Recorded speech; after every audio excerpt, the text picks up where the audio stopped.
yung Vice President bilang aktibong miyembro at bahagi ng National Security Council. Dahil ang Vice President ay may apelyidong Duterte.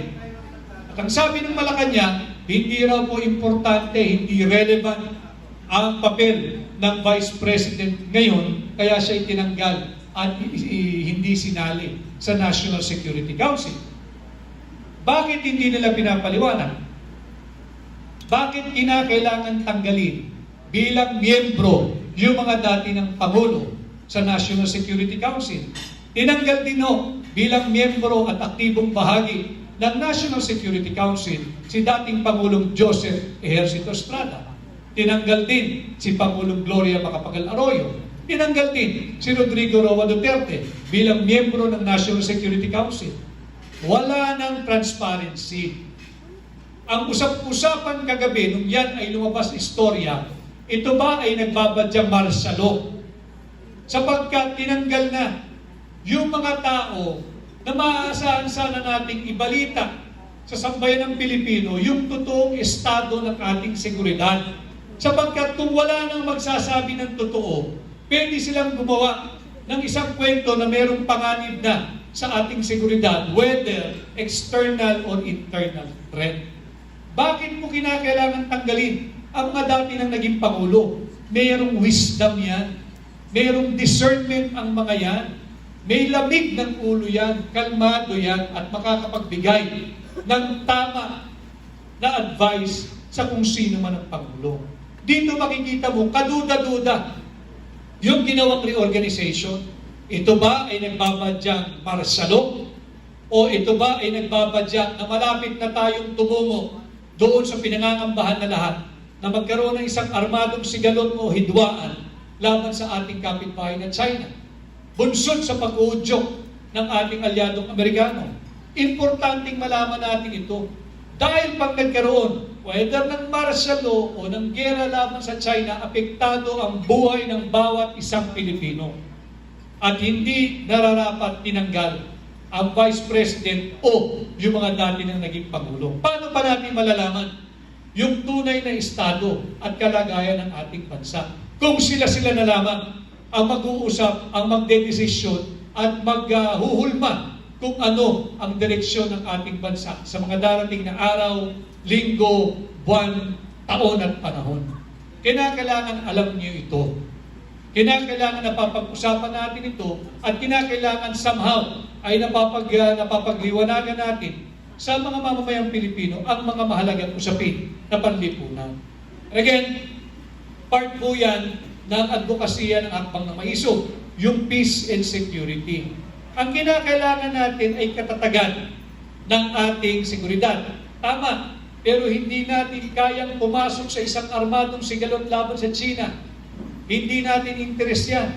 Hindi mo nga mapakain ang iyong nagugutom na populasyon, papasok ka pa sa isang armadong hidwaan o digmaan laban sa China. Wala nga tayong tugon at hindi matugunan yung issue ng food security.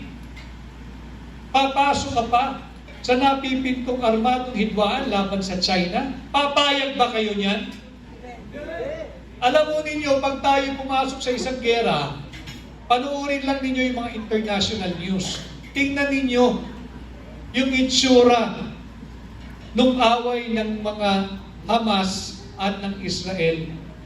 Tingnan ninyo yung itsura, giba-gibang gusali, natigil ang eskwela, walang nag-aaral, yung mga kabataan, kawawa, walang matirahan, pati ospital, giba.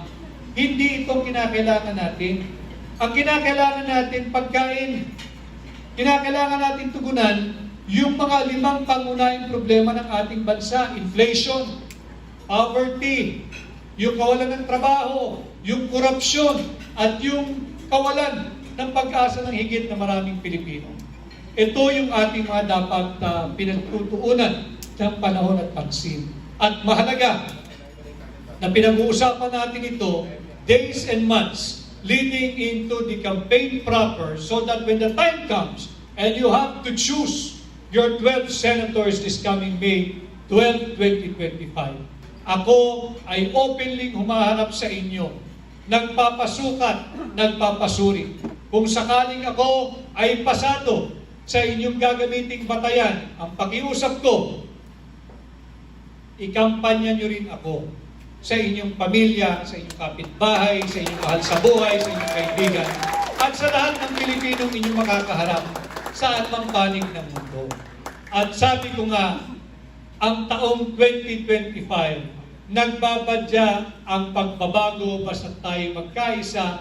Dalhin po ninyo ang isang katulad kong bago sa Senado at posible ang pagbabago sa number 55 ngayong 2025.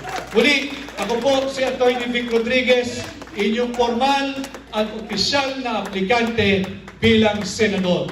Buhay at magandang hapon sa ating lahat. Thank you, Atty. Palakpakan po natin ang pagpato ng maisog sa Senado, Atty. Vic Rodriguez! Okay, before we proceed to the next phase of our program for today, which is the question and answer portion, we'd like to acknowledge... Ay manalo po bilang senador po natin.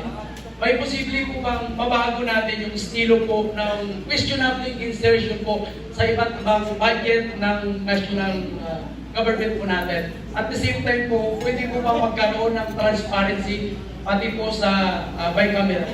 Thank you po. Thank you, kabayan, at magandang hapon po muli.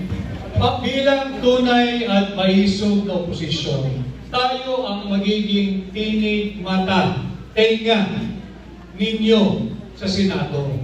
Itong taunang budget, mula pa lamang sa NEP o yung rekomendasyon ng Executive Department, babantayan na natin, masusi na nating susuriin hanggang sa paglimbag nito, hanggang sa pagdibadihan nito, hanggang sa dumaan ito sa tinatawag na Vice-Cam, yung Bicameral Conference Committee, Vice-Cam yun eh. Panay-scam ang nagaganap doon eh.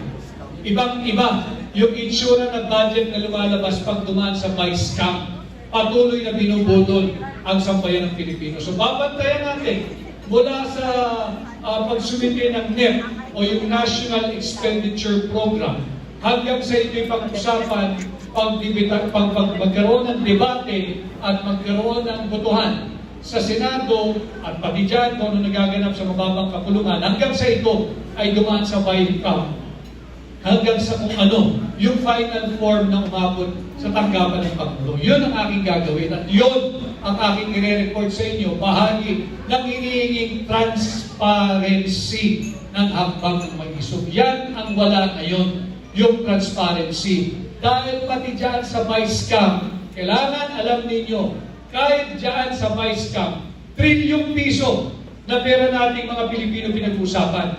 Hingan mo sila ng minutes o ng record of what transpired during the Vice-Cam. Wala silang may papakita because they do not keep a journal of what happened during the Vice-Cam meeting. Bakit tayo papayag?